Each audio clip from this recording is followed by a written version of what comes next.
지난 일주일 동안 많은 일이 일어났어요. 특별히 이 이스라엘에서 가자 스트립에서 상상할 수도 없는 어떻게 그 나치스가 하던 일을 하마스가 이렇게 할 수가 있을까?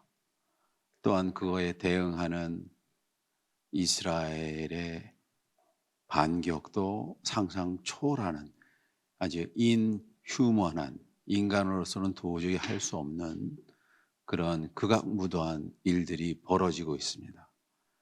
그러니까 네탄야후가 극우적인 유대인이거든요. 그리고 그 측근 중에서 국방부 장관인가, 국방부 장관 비롯해서 그 측근들이 아주 극우 인사들이에요. 그래서 벤 게빌이라는 극우 인사가 네타냐후의 최측근들인데, 이 사람들은 성서에 등장한 하나님께서 아브라함에게 한 약속을 축자적으로 믿어요. 그래서 그 시리아, 요르단, 심지어는 저 이락 땅까지 하나님께서 이스라엘 사람들한테 약속을 했으니까 자신의 땅이 돼야 된다고 믿는 사람들이에요. 여러분, 종교가 정치와 결합하여 타락을 하면 상상도 못하는 아주 폭력적이며 극악한 일을 저지릅니다. 왜냐하면 저마다 신이 자기 편이라고 생각을 해요. 하마스도 마찬가지예요. 그러니까 지금 팔레스타인 지구나 웨스트뱅크, 서한 지구에 있는 대부분의 팔레스타인 사람들은 평화를 원할 겁니다.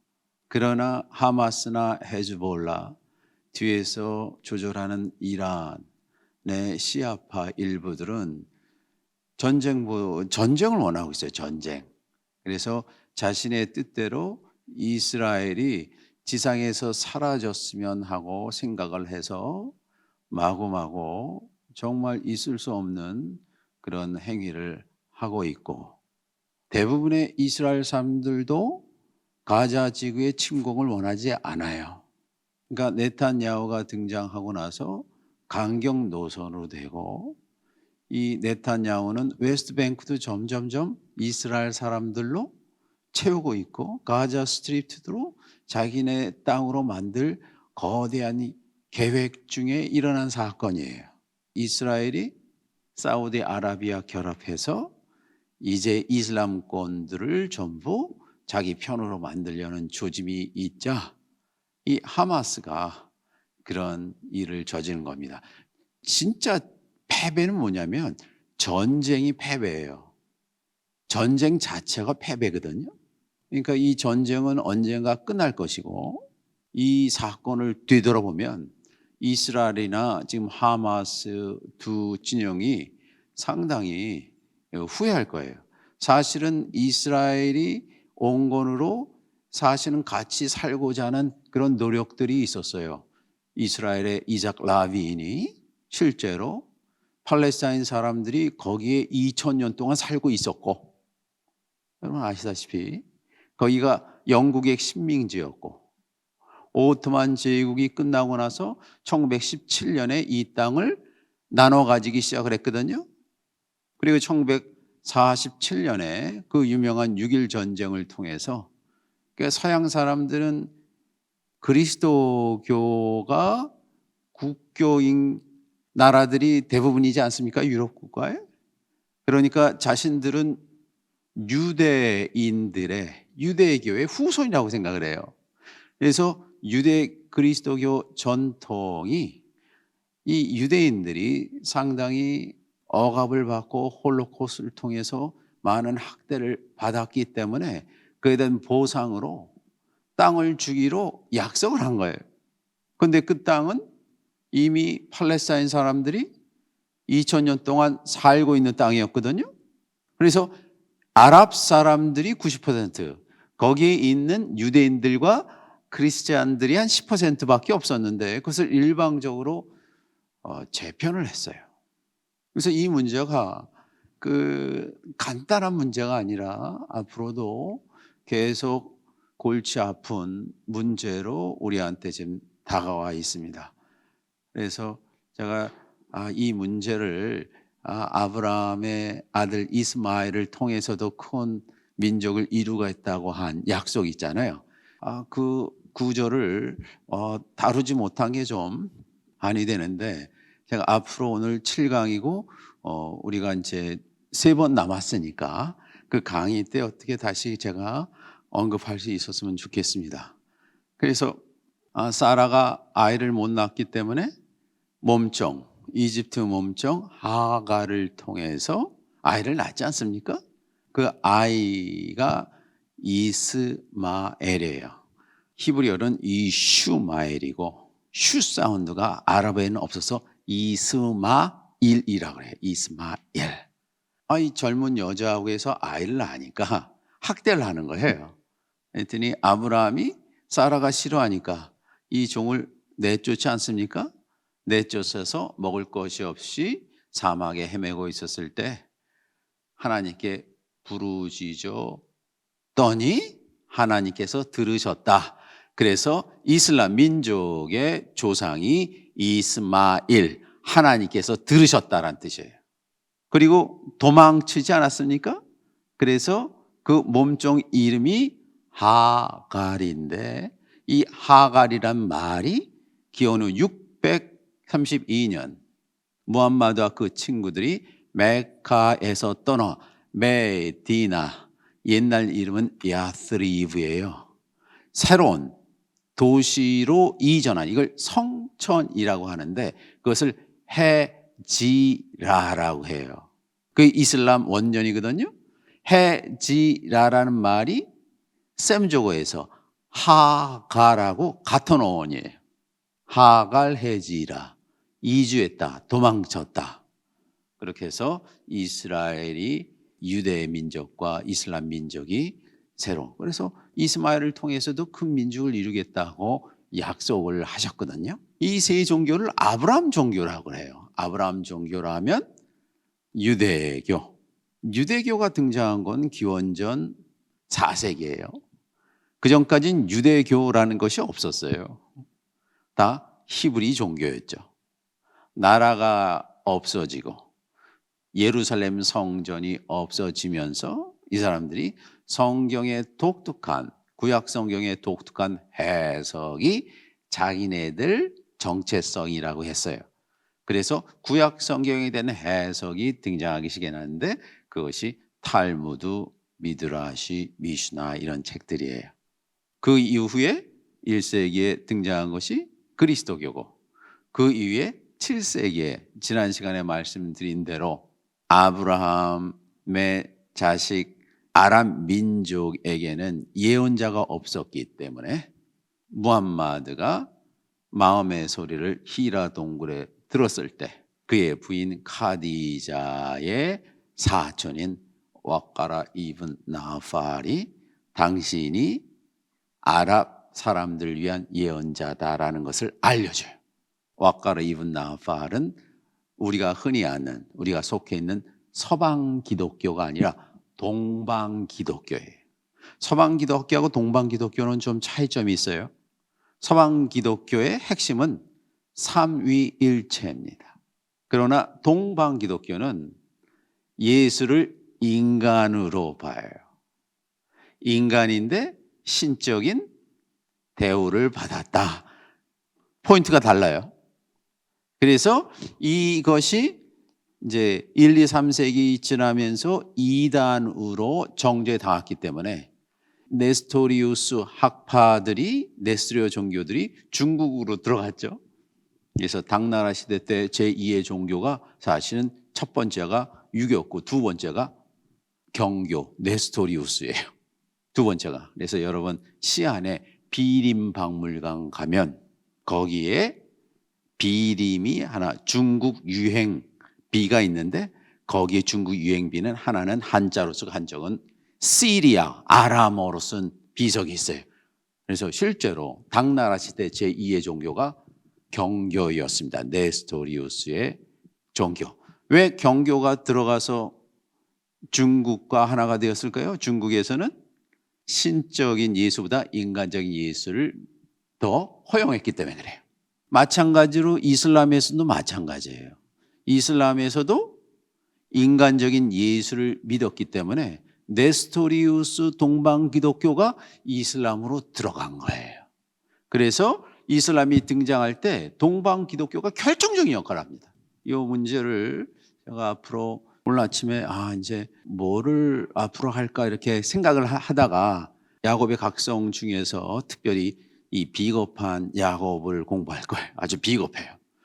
직접 만나지 못하고 뇌물 보내고 자기 와이프 보내고 자기는 이제 죽나 안 죽나 보는 여전히 과거에 야곱에 딱 맞는 자신이 보여집니다. 이 다음에 이제 하룻밤 자면서 깨달음을 그 유명한 야곱의 씨름이 23절부터 등장하거든요. 그러니까 다음에 야곱의 각성 3에서는 창세기 23장, 32장 23절부터 나오는 야곱이 어떻게 이스라엘이 되었는지, 이름이 발 뒤꿈치였는데 콤플렉스였는데 이스라엘이 돼요.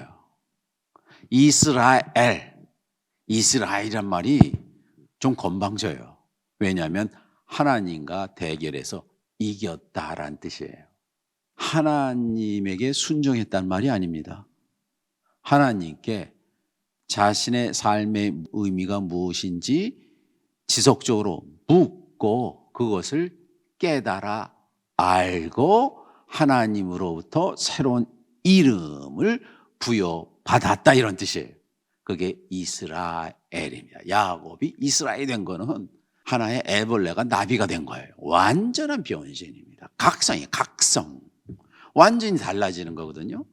그 얘기를 할 거예요. 그러다가 이제 9강 10강에서 사실은 창세기 우리가 12장부터 36장까지 하는데 제가 언급하지 않은 중요한 세 사람이 있어요.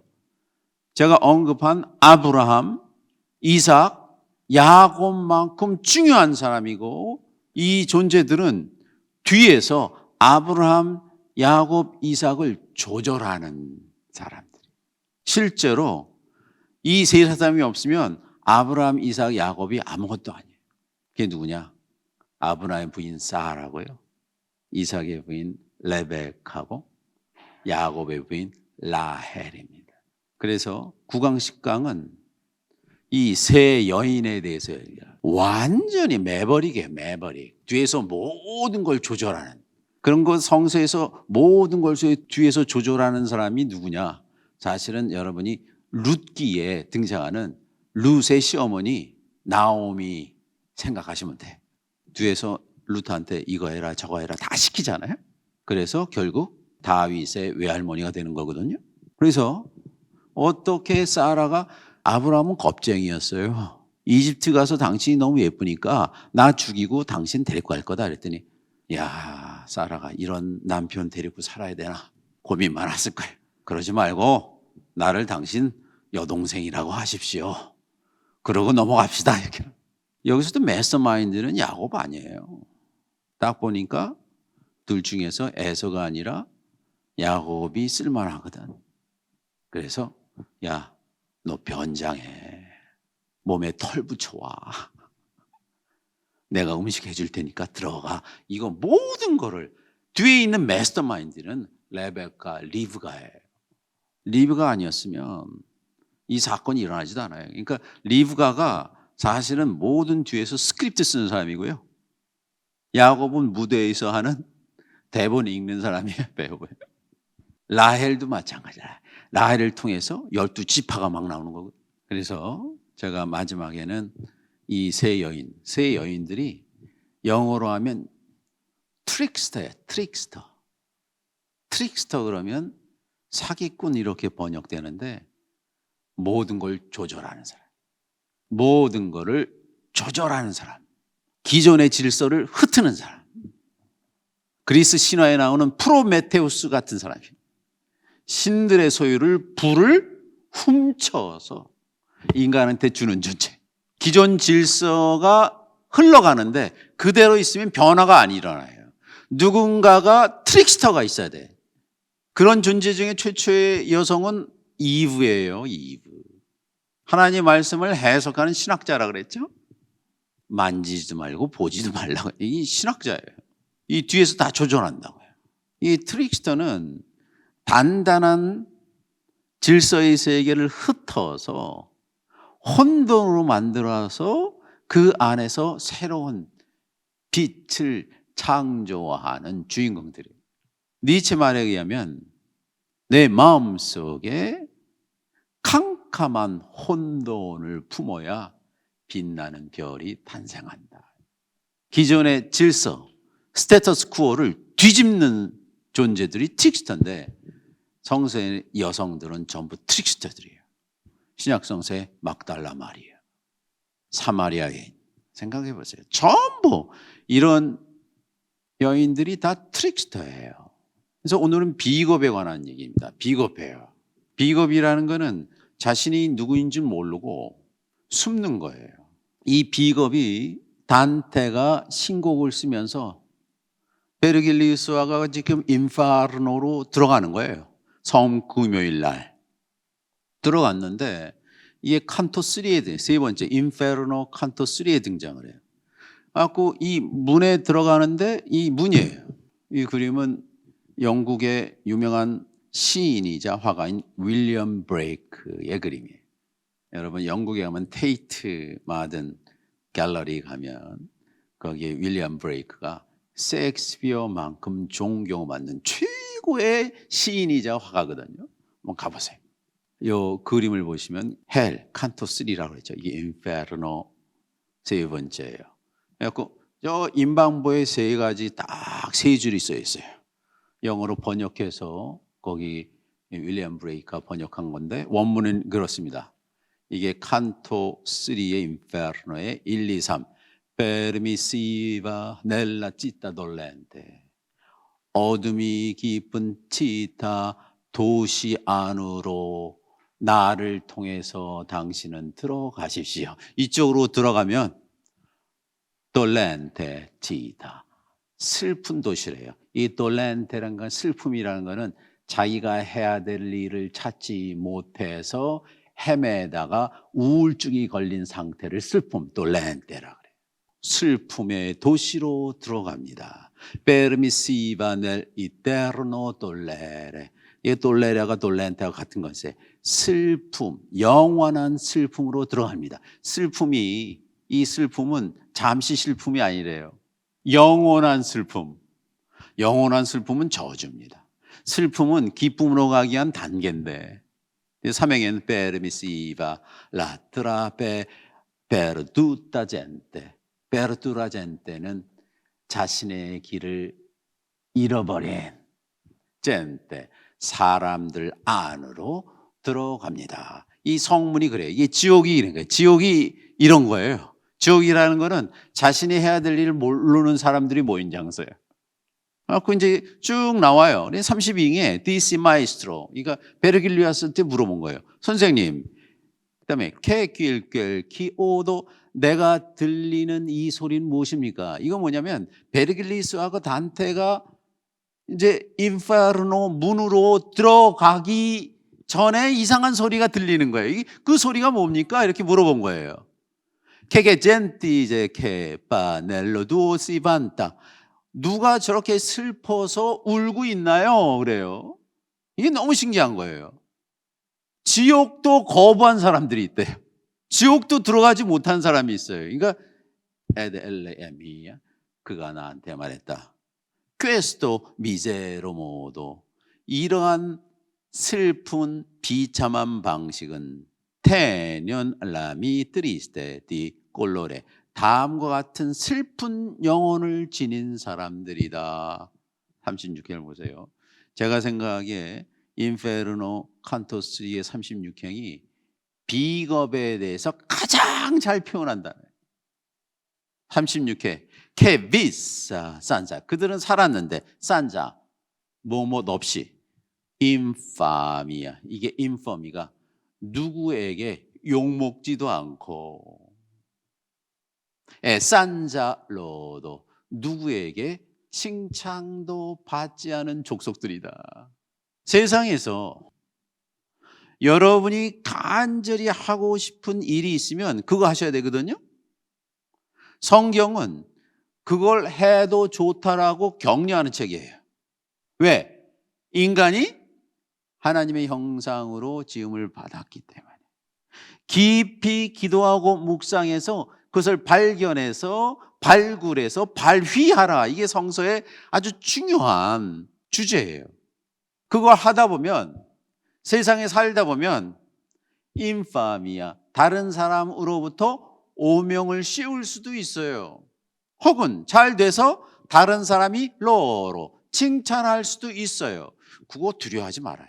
칭찬과 질책은 당연히 있는 일이에요.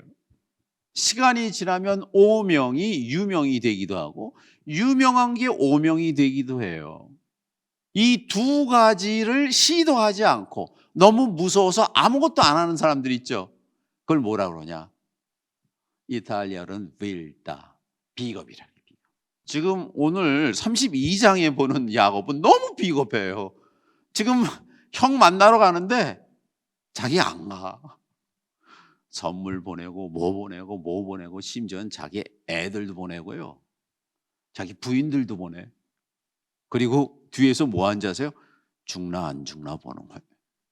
완전히 지금 28장에 하나님을 만나는, 그렇죠? 징계를 통해서 하늘과 땅이 하나란 비전을 봤음에도 불구하고 여전히 비겁해. 이 coward가는 그런 뜻이에요. coward. coward가 영어로 비겁한, 비겁자란 뜻인데 이게 라틴어 카우다에서 왔어요. 카우다. 카우다가 꼬리란 뜻이에요. 꼬리. 여러분 그 오즈의 마법사에 그 사자가 등장하잖아요. 사자가 용감해요. 거기서 비겁해요. 그러니까 항상 사자가 자기가 사자인 줄 몰라. 인생에서의 비극은 뭐냐? 가장 큰 죄는 자신이 누구인 줄 모르는 게 가장 큰 죄. 사자인데 사자인 줄 몰라. 그래서 항상 꼬리를 다리 밑에 딱 감춰. 카우다를. 이게 호수아비가 묻는 거예요. 너 아무도 없는데 왜 꼬리를 거기다 감추냐? 그랬더니 누군가 내 꼬리를 잡아당기고 있어. 그래. 봤더니 네가 스스로 잡아당기고 있잖아. 두려움은 여러분이 만든 거예요. 두려움은 여러분이 어떤 현상에 대한 여러분의 태도이지 두려운 건 없어요. 여러분의 심리에서 만들어지는 현상이에요. 걱정, 근심을 이기는, 이게 용기, 이게 virtue거든요. 용기. 자기가 자신의 형을 만나러 가는데 아직 자신이 없어요. 25장에 여러분 그 유명한 사건이 있지 않습니까? 그러니까 야곱하고 에서가 있는데 이 태중에서부터 싸웠다는 거 아니에요? 태중부터 싸워서 나왔는데 에서는 들판에 나가서 사냥감을, 동물을 잡는 사냥꾼이 되었고, 야곱은 집 안에서 거주하는 자가 되었다. 에서는 밖으로 나갔다는 거예요. 야곱은 집 안에 있었다. 이거는 여러분의 마음속에 있는 두 가지 형태라고도 할 수가 있어요. 인간의 마음에 있는 두 가지 심리 상태예요.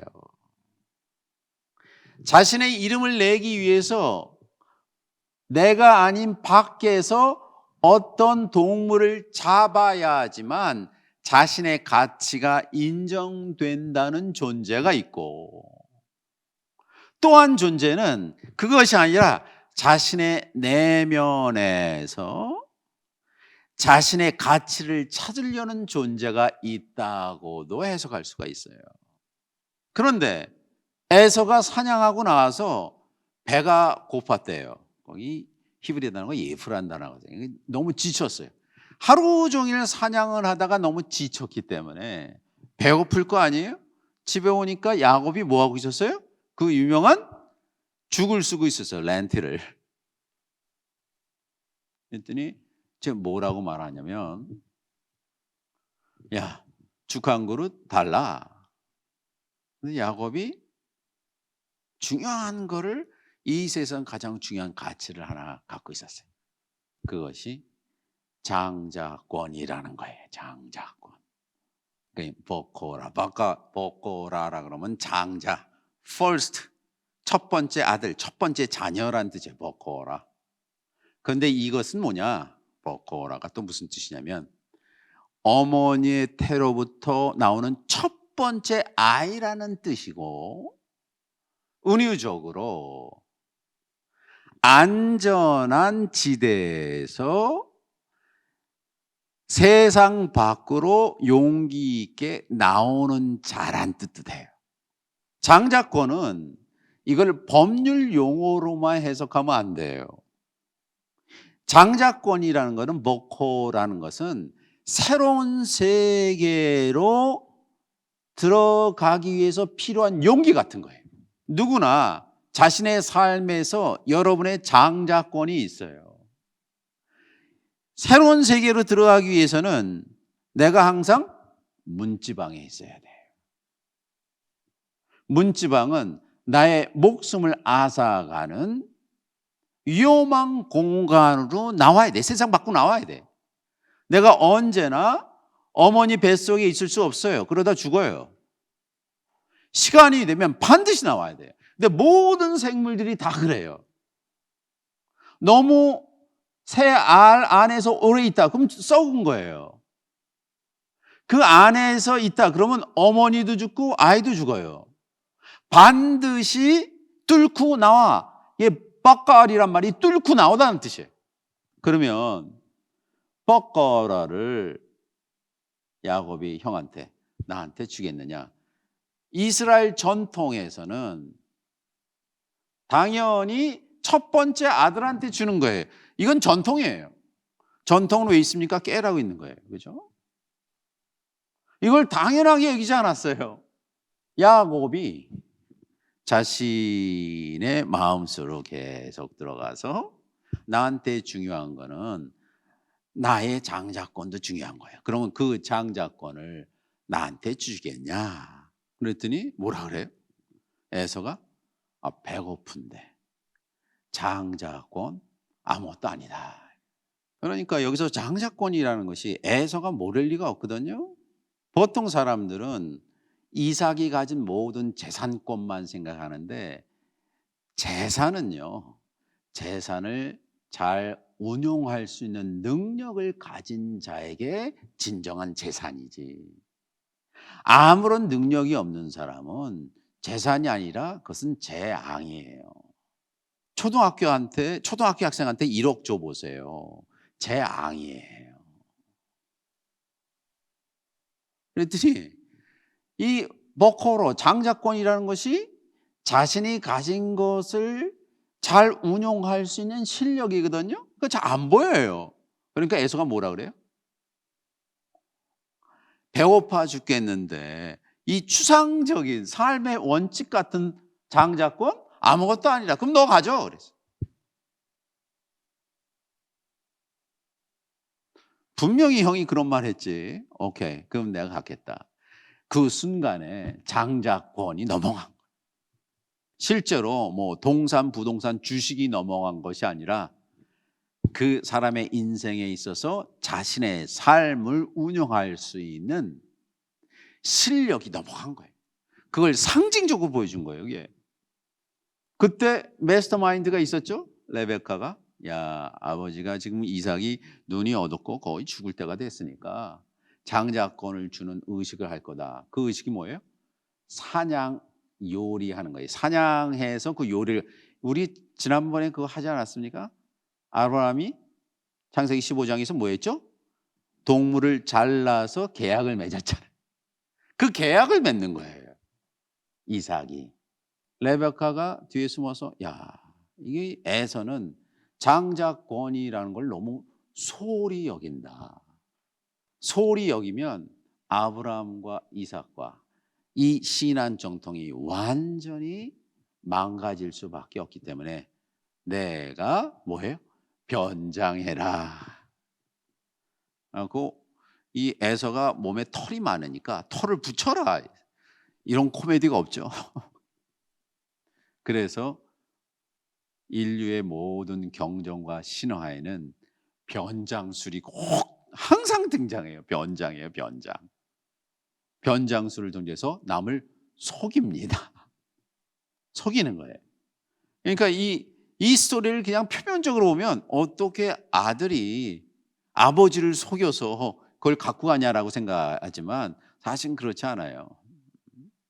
사람이 자신의 정체성을 가장 잘 드러내는 게 뭐냐?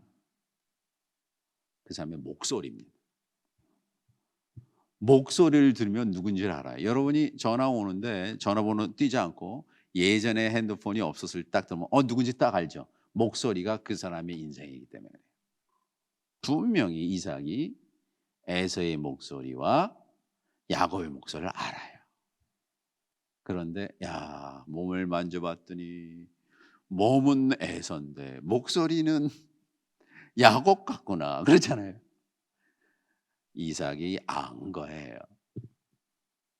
장자권을 넘겨받아서 운용할 수 있는 아들은 에서가 아니라 둘째 아들이란 걸 안 갑니다. 그래갖고 그걸 받자마자 딱 봤더니 어떻게 됐어요? 레베카가 형이 돌아오면 지금 너 죽을 수 있으니까 내 오빠가 있는 저 라반 하란으로 가라. 거기서 하란까지 거리가 여기서 1번 정도 될 거예요. 엄청난 그걸 걸어서 가는 거예요. 몇 달 동안. 그래서 그 이후에 떠난 이후에 오늘 얘기는 20년 만에 자기 형 만나는 거예요. 그래서 에서가 이삭한테 들어왔어요. 이제 저도 음식을 드렸으니까 나한테 장자권이라는 걸 주십시오. 그랬더니 이삭이 뭐라 그래요? 누군가 에서 분명히 내가 에서한테 장자권을 줬는데 무슨 일이냐? 알고 봤더니 야곱이 트릭스터, 속인 거예요.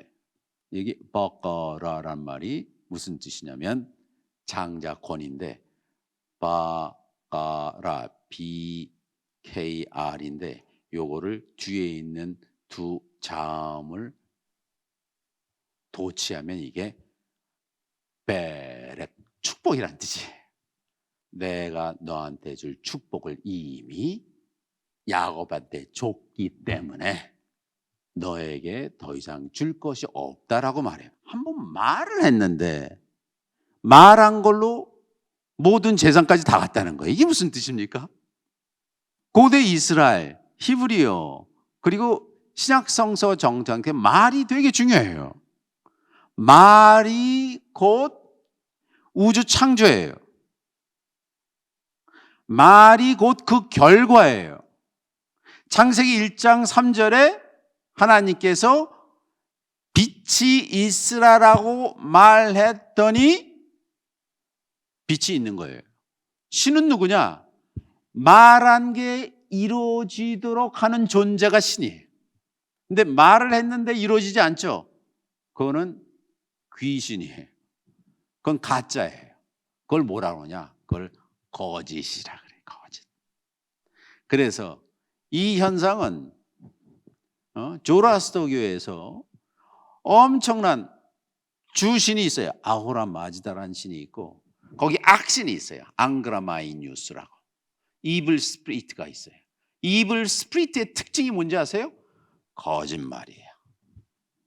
아베스다어로 드라오가 산스크리트 드루지 이게 라이 L-I 대문자로 라이 그러면 사탄이라는 뜻이 악마라는 뜻이. 뭐가 라인지 아세요? 말을 했는데 이루어지지 않는 거. 언행일치가 이루어지지 않는 거. 그래서 요한복음 1장 1절에 태초에 뭐가 있었다고요? 말씀이 있었다. 말씀이 육신이 된 거예요. 이게 다 있는 거거든요. 그래서 이삭이 내가 이미 말을 했기 때문에 장자권이 다 소진돼서 너한테 줄 게 없구나. 그때부터 무슨 신사가 됐느냐? 야곱이 도망치는 신사가 된 거예요. 그래서 가나안 땅에서 브엘셰바에서 저 끝에 하란 지역까지 도망가서 몇 년이 흘렸냐? 20년이 흐른 시점의 얘기입니다, 이게. 그런데 이제 20년 되고 나서 나이가 많이 들고 나서 다시 고향으로 돌아오고 싶은 거예요. 고향으로 돌아온다는 거는 모든 동물의 본성이에요. 돌아와야 돼요. 자신이 있을 곳으로 다시 와야 돼요. 그래서 가려 했더니 누가 얼굴이 막 나오는 거예요? 자기 형의 에서 얼굴이 나오는 거예요. 도저히 돌아갈 수가 없는 거예요. 한번 이거 보세요. 지금 왼쪽 밑에서부터 해서 이삭이 1번은 게랄이라는 곳에서 부엘셰바 빨간 점. 그래서 이 점을 보세요. 여기서부터 부엘셰바로 해서 베셀. 베셀에서 이제 꿈꾼 거 있지 않습니까? 꿈꾸고 쭉 올라가서 다마스쿠스로 해서 어디 가냐? 하란까지 가는 거예요. 그래서 여기서 다시 내려와서 자신의 형을 만나러 내려오는 거죠. 그래서 여기서 에서는 와서 이 숫꽃 지역 여기서 만나는 겁니다. 이게 마남이란 장소에서, 그러니까 야곱이 여기서 만난다. 그러니까 요 만나는 지점이 이거예요. 요 지점. 그래서 이제 저쪽으로 쭉 내려왔고 밑에서는 에서가 올라오고 여기 마나임이란 지역 옆에 이 강이 있는 거예요. 그 유명한 야복강입니다. 야복강에서 야곱이 뭐예요? 천사와 씨름하는 거예요. 32장 얘기. 그래서 자신은 야복강을 건너지 않아요. 그래서 여기 부누엘, 하나님의 얼굴이라는 이 씨름한 장소에 만나는 그 순간 얘기예요. 그래서 이 아주 시냇가, 야복이라는 시내를 건너면 거기서 누굴 만나게 되느냐? 이제 자신의 형 에서를 만나요. 그래서 에서가 아직도 화가 났는지 안 났는지 너무 두려운 거예요. 그래서 뭐래요? 먼저 전령을 보내는 얘기가 32장에 등장합니다. 제가 이거를 32장에 한꺼번에 다 하려고 그러다가 이 앞에 내용이 너무 리얼하고 야곱의 성격을 그대로 말하는 것 같고 제 성격을 그대로 말하는 것 같아요. 비겁한 사람. 그래갖고 그거를 그 내용을 여러분과 같이 하려고 같이 공부하려고 했습니다. 그래서 5페이지 보시면 32장 1절은 사실은 31장 55절로 위로 올라가야 되거든요. 히브리 성경에는 32장 2절이 1절이에요. 그런데 이건 셉튜전트 그리스어 번역본이나 제롬 성경에서 이 장절을 잘못 나눈 것 같아요. 제가 생각해요. 그래서 진정한 시작은 32장 2절이다. 그래서 맨 처음에 시작이 야곱도, 그러니까 맨 처음에 그리고 야곱이라는 걸 시작해서 이 새로운 이야기 시작해. 야곱도 자신의 길을 떠났다. 특별히 성서 번역할 때 이 소유격 어미가 붙은 데들이 있어요. 그게 상당히 중요합니다. 그냥 길을 떠났다가 아니에요. 자신만의 길을 떠났다 이런 뜻이. 자신만의 길을 떠났다. 자신만의 길을 떠나게 되었다. 이게 뭐예요? 자신만의 길이라는 것이 야곱이 일생 동안 마음에 얹힌 것이 있는데 그게 뭐예요? 형과의 화해와 형으로부터의 용서. 이거는 마치 여러분 탕자의 비유에 나오는 것처럼 둘째 아들이 아버지의 집으로 가는 심정이었을 거예요. 그래서 야곱도 자신의 길을 떠났다. 그랬더니 그 도중에 하나님의 천사 전령들을 만났다. 하나님의 천사 전령들을 만났다. 하나님의 천사를 만나서 얘기했다. 그런 뜻도 되지만 이제 하나님과 동행하는 자가 되었다. 그러나 마음이 완전히 정착되지 않았어요.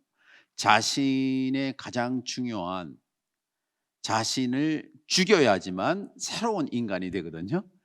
이스라엘이 되는데 아직 자기 자신, 그 괴물의 얼터이고 제2의 자아를 만나지 못해. 그 씨름을 해야 되거든요. 그래서 야곱이 그들을 보고 이곳이 하나님의 진지구나 하면서 그것을 마나하임이라 그래요. 마나하임이 하나님의 진지란 뜻이에요. 그러니까 이거는 후대에 기록된 거겠죠. 마나하임이란 지명이 있는데 마나하임이란 지명이 이렇게 해서 생긴 겁니다 라는 마나하임 이름의 기원을 설명한 거예요. 4절부터는 야곱이 에사오를 만날 준비를 하는 거예요.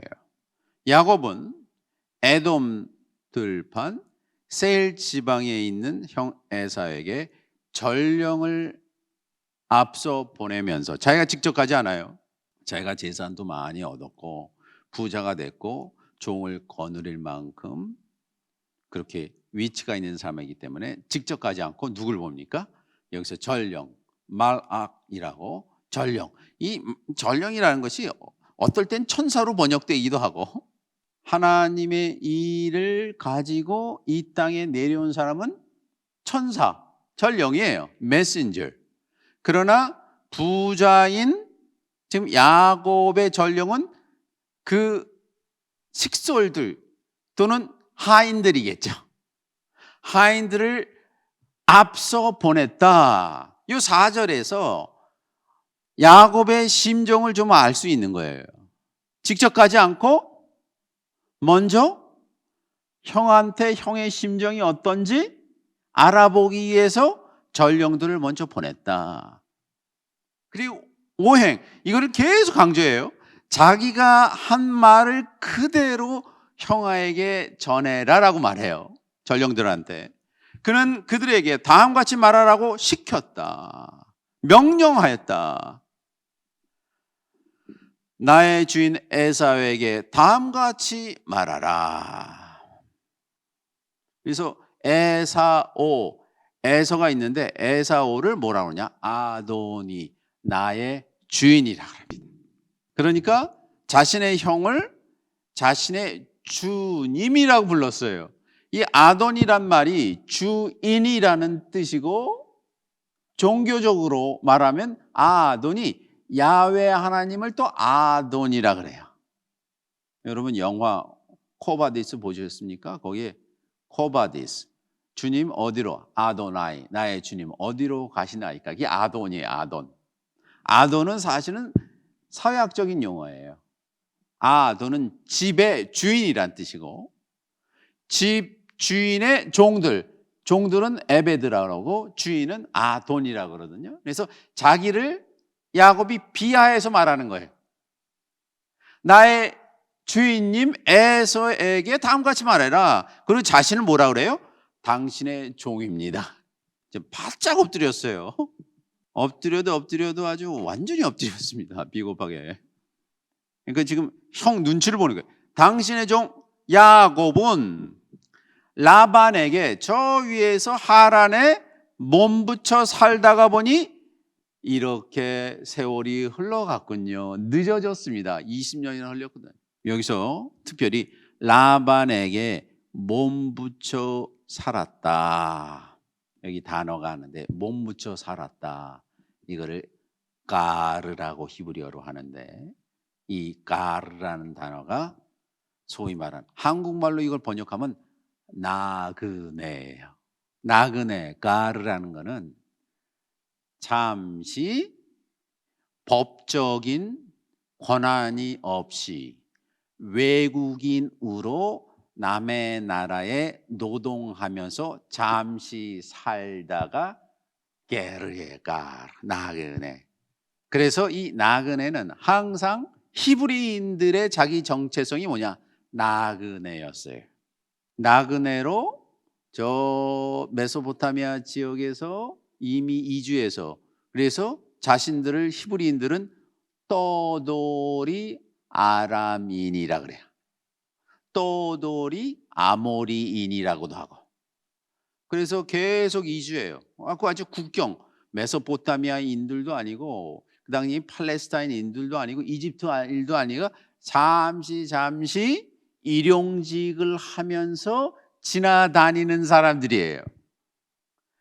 그래서 이 사람들을 나그네라고 하고, 이 나그네가 도시 안에서 법적인 권한이 없이 잠시 거주하는 사람이지만, 이 용어를 사회학적인 용어는 뭐라고 그러냐면 히브리인들이라 그래요. 히브리인들은 무슨 뜻이냐? 한쪽에 국적을 갖지 않기 때문에 국적을 넘어서는 사람들이란 뜻이에요. 그래서 메소포타미아, 아시리아, 히타이트, 우가리트, 이스라엘, 그리고 이집트에 불법적으로 국경을 넘어서는 사람들, 이 사람들을 뭐라고 그러냐? 패스오버라고 하고, 유대인들의 가장 큰 절기가 그래서 패스오버. 패스오버가 뭐예요? 패스오버. 유월절이에요. 유월절이 뭐예요? 국경을 넘나드는 절. 그러니까 이 사회학적인 용어로는 국경을 넘나드다 이런 뜻인데, 더 깊이 들어가면 한 곳에 정착하거나 안주하지 않고 새로운 이상을 통해서 항상 새로운 곳을 찾아다니는 사람이란 뜻이. 이 게르란 말이 그런 뜻이에요. 게르가 몸 붙여 살았다. 그런데 돈을 많이 번 거죠. 이민자로 살면서. 그러면서 6절 보세요. 저는 황소와 나귀와 양떼가 생겼고, 황소와 나귀와 양떼가 생겼고, 남종과 여종까지 거느리게 되었습니다. 내가 이렇게 나의 주인 아도니에게 소식을 전하는 이유는 당신의 마음이 누그러지기를 바라기 때문입니다. 그러니까 내가 뭐예요? 나 돈 많이 벌었어, 형. 형 줄 테니까 옛날 잘못 용서해줘. 이 소식을 먼저 보내는 거예요. 돈으로 무마하려고. 그래서 뭐라고 해서? 당신의 눈에 I may find favor in your sight. 이게 직역이에요. 당신의 눈에 나에 대한 호의가 찾아지길 바라면서 내가 이렇게 많은 돈을 벌었으니까 형 도와줄게. 그동안 고생했지? 이런 거예요. 7절 보세요. 근데 6절하고 7절 사이에 제가 이렇게 스페이스, 공간을 둔 이유는, 그럼 전령들이 가서 무슨 얘기를 하고 말도 안 된다, 무슨 화를 냈다, 너희 죽인다, 이런 내용이 있어야 되잖아요. 그게 하나도 없어요. 이게 분명히 제가 예전에 아우버바크가 말한 대로 이 서양 그리스 로마 신화나 문학이었다면 전령들이 일주일 동안 걸어서 에서를 찾아갔는데 에서의 부하들이 막았지만 당신의 동종 야곱의 소식을 갖고 왔으니까 만나게 해 주십시오. 어쩌저쩌고 그런 얘기로 책 한 권이 나와야 될 거예요. 근데 그거는 공간으로 준 거예요. 그러니까 여러분이 성서를 깊이 읽으면 성서가 여러분을 그 장면으로 끌어들여요. 그러니까 이 공간은 뭘로 집어넣으면 돼요? 여러분의 상상력으로 집어넣으면 돼요. 그러니까 엄청난 얘기가 있을 거예요, 이게. 그러니까 이 거리가 얼마나 거리입니까? 일주일 이상 걸리는 거리인데 걷다 왔다는 거예요. 결론을 확 들어가요. 7절. 전령들이 야곱에게 돌아 말했다. 이거를 돌아와서 울면서 말했다, 그냥 말했다, 그냥 끝내. 주인님의 형님 에사오에게 다녀왔습니다. 그런데 놀랍게도 그도 400명의 사람을 거느리고 주인님을 만나러 오는 중입니다. 이게 청천벽력 같은 소리를 들은 거예요. 화해하려고 물건 보내려고 왔는데 형이 여기 아나심이라고 이 건장한 남자 400명을 데리고 상상을 해보세요. 들판에서 400명은 군대예요. 군대를 데리고 그래? 야곱이와 오케이. 군대 네가 부자야? 그럼 내가 400명 데리고 간다 이래갖고 당나귀를 타고 낙타를 타고 400명이 막 들판을 다가오고 있습니다. 이 소리를 들었을 때 야곱이 깜짝 놀랐을 거예요. 그래서 8절에 야곱이 몹시 두려워 걱정이 그를 사로잡았다. 야, 형이 20년 전 이야기를 그대로 마음에 품고 칼을 갈고 있었구나 이렇게 생각.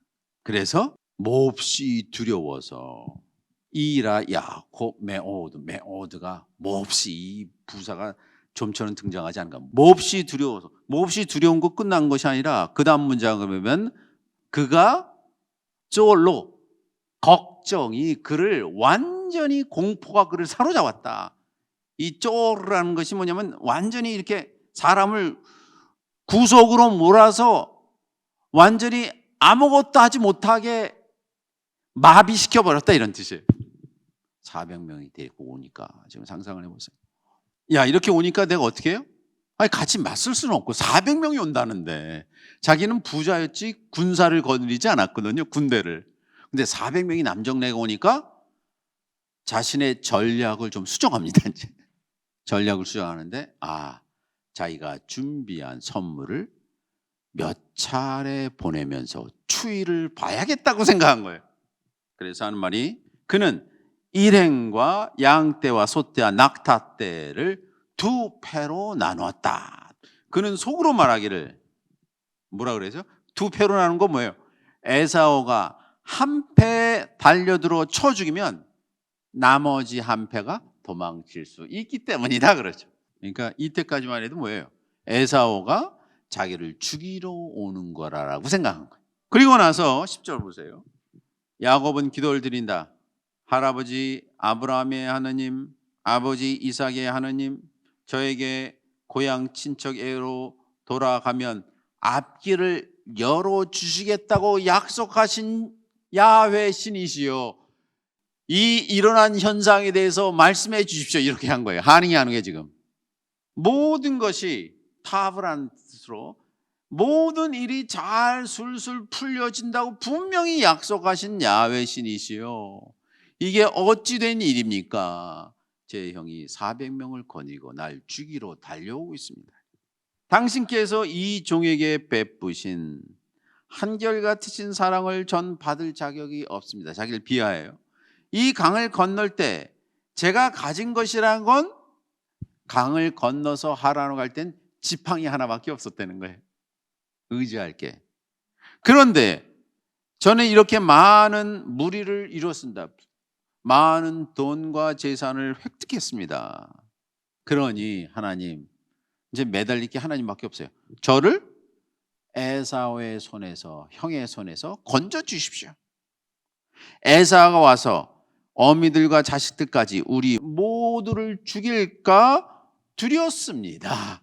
13절에 당신께서는 내 앞길을 정령 열어주시고 내 자손이 바다의 모래처럼 셀 수 없게 불어나주시게 한다고 약속하시지 않으셨습니까? 아주 심리적으로 상당히 불안해요. 지금 야곱은 하나님을 베델에서 만나서 새로운 비전을 받지만 다시 그 조그만 야곱이에요. 야곱. 천하의 콤플렉스 덩어리고 천하의 겁쟁이에요. 지금 형을 만날 용기가 전혀 없는 거예요. 그래서 14절 보세요. 그날 밤 그는 거기서 밤을 지샜다. 거기에서 밤을, 란이란 뜻이 지샜다. 잠을 잘 못 자고 그냥 지샜다는 거예요. 자기 소유 가운데 형 에사에게 선물로 보낼 것을 골랐다. 그러니까 여기서 자기가 살아남기 위해서는 형한테 선물을 차례차례 보내야겠다. 그럼 15절서부터 나오는 얘기가 16절, 17절까지 자기가 보낼 엄청난 선물 부대예요. 선물을 먼저 보내는 거예요. 암염소 200마리 생각을 해보세요. 암염소 200마리를 먼저 보내. 숫염소 20마리, 암양 200마리, 숫양 20마리, 젖을 빨리는 낙타 30마리, 이건 새끼를 낳을 수 있다는 거죠. 딸린 새끼들, 암소 40마리, 황소 10마리, 암낙이 20마리, 순낙이 10마리. 야곱은 이것들을 따로 한 떼씩 떼어 종들의 손에 맡기고 앞서가되 이 떼가 지금 10개 이상이잖아요. 떼와 떼 사이에 간격을 두라 그랬어요. 염소가 가면 뒤에 순양이 가면 이게 거리가 한 100m 정도 두는 거예요. 그래서 이게 몰살하면 이것을 후퇴시키려고. 그래서 이 떼들을 전부 간격을 두게 만들었다 이거예요. 이제 자신이 없어요. 야곱은. 역시 야곱은 도망자고 발 뒤꿈치예요. 여기까지. 야곱은 앞설 종에게 이렇게 지시했다. 내 형 에사우를 너를 만나. 너는, 자기가 가지 않고 종한테 말하는 거예요. 너는 누구의 종이냐? 어디로 가는 중이냐? 내가 몰고 가는 것이 누구의 것이냐 묻거든. 이렇게 대답하라. 이것들이 당신의 종 야곱의 것입니다. 형님 에사에게 드리는 선물입니다. 야곱은 저 뒤에서 오십니다. 그 반응을 보려고 그래요. 야곱은 둘째, 셋째, 나머지 떼를 몰고 가는 자들에게 에사오를 만나면 똑같이 우리 형님은 저 뒤에 오십니다라는 걸 계속 반복하게 해요. 이제 겁쟁이에요. 그리고 21절 보세요. 특히 당신의 종 야곱이 뒤에 오십니다라고 말하는 것을 잊지 말아라 그래요. 여기 오시니까 마음 푸십시오. 선물을 먼저 보내요. 에사우의 마음에 풀어진 다음에 만나면 행여 자기를 반겨주지 않을까 생각했었다. 그래서 야곱은 선물을 먼저 보낸 것이다.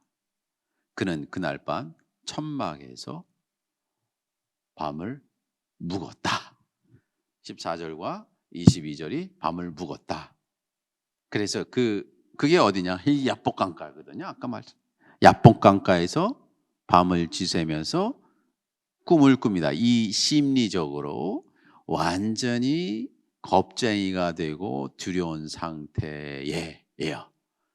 맨 처음에 도망칠 때 베델에서의 두려움보다 더 큰 두려움으로 형을 만날 수가 있을까? 그래서 밤을 지새는 가운데 이제 새로운 꿈을 다시 비전을 보게 되는 것입니다. 그 내용이 오늘 이제 이 비겁인데 말씀드린 대로 야곱이 지금까지 형을 만나는 마지막, 그래서 형으로부터 이제 용서를 받기 위해서는 사실은 자기 자신이 누구인지, 자신의 삶에서 가장 중요한 자신의 온전한 자신을 회복해야 되거든요. 자신을 회복해야지만 그 형을 만날 수가 있어요. 용기 있게. 사실 여러분 아까 25장에 뭐가 있냐면 에서는 밖에서 사냥을 하는 자가 되었고 야곱은 그 구절이 그래요. 야곱은 집안에서 버베이드 온전한 자였다. 거기 집에서 지내는 그게 번역이 좀 이상하게 됐더라고요. 이 히브리어로 탐이라고 그랬는데 탐이라는 거는 온전한 자였다. 집에서 지내는 유순한 자더라. 이런 식으로 번역됐을 거예요. 유순한 자가 그냥 착한 사람이 아니에요. 거기에 쓰인 단어가 25장에 야곱의 특징을 말했는데 야곱의 특징이 탐이었대. 탐이 뭐냐면 스스로에게 완벽한 자를 말하는 거예요. 남에게 괜찮은 자는 무슨 뜻이냐? 이게 정직한 거예요. 그래서 아브라함과 요셉을 항상 표현할 때 남에게 정직한 자, 야살, 그리고 스스로에게 괜찮은 자, 탐이라는 것이 완벽한 자라는 뜻이. 이 완벽한 자, 완벽한 것은 고대 사회에 두 개가 있으면 완벽했대요. 그래서 탐의 쌍수 복수형 타마임이란 단어가 있어요. 타마임. 타마임이 뭔지 아세요? 쌍둥이에요.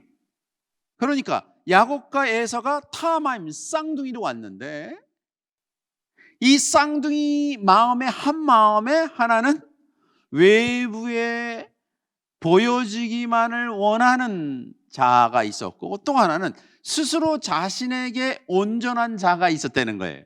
이게 탐의 탐. 영어의 토마스, 톰이란 말이 거기서 왔어요. 도마복을서의 톰이 그런 뜻이에요. 영어의 탐이란 말이 완벽한 이런 뜻이에요. 스스로에게 괜찮은 자. 이게 도마복음서가 그런 거거든요. 그래서 도마복음서도 예수의 쌍둥이 동생인 도마복음서라는 거거든요. 그래서 이 세상 20년 동안 살다가 보니까 지금 야곱이 자신이 원래 마음속에 갖고 있었던 탐을 잃어버린 것 같아요. 그리고 두려워요. 그래서 이 강이 등장하는데, 항상 강. 이 야복 시인에는 강은 항상 다음 세계로 가기 위한 경계예요. 이게 트레시홀드예요. 문지방이에요. 뭐 죽는다는 걸 요단강 건넌다 그러죠. 도강이라고 그래요. 도강. 그래서 이 강을 건너기 위해서는 새로운 용기를 가지고 있어야 돼요. 그래서 이전에 겁쟁이 야곱이 아니라 새로운 자신이 돼야지만 야복강을 건너서 보는 거예요. 지금 이제 야복강 전에 모든 재산들과 종들과 식구들까지 다 보낸 거예요. 저기서 강 건너 가고 있어요. 그걸 보고 있고, 자신은 정작 이 강을 건너질 이게 카이사르의 루비콘 강이에요. 이걸 건너야지만 자신만의 로마를 정복할 수가 있는 거예요. 근데 건너질 못해.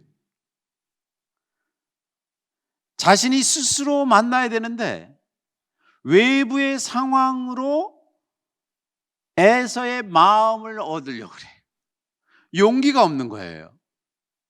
그래서 거기서 하룻밤을 지내게 되는 불안한 상태가 바로 이 시점입니다. 누구나 이 시점을 갖고 있어요. 이거는 자신이 온전한 자신이 누구인지를 알면 용기가 생기고 그 다음 단계로 들어갈 수가 있거든요. 그래서 어떤 자가 나와서 밤새도록 씨름을 했다는 거예요. 씨름을 했다는 거예요. 레슬링을 했어요. 그리고 뭘 하고 싶어요?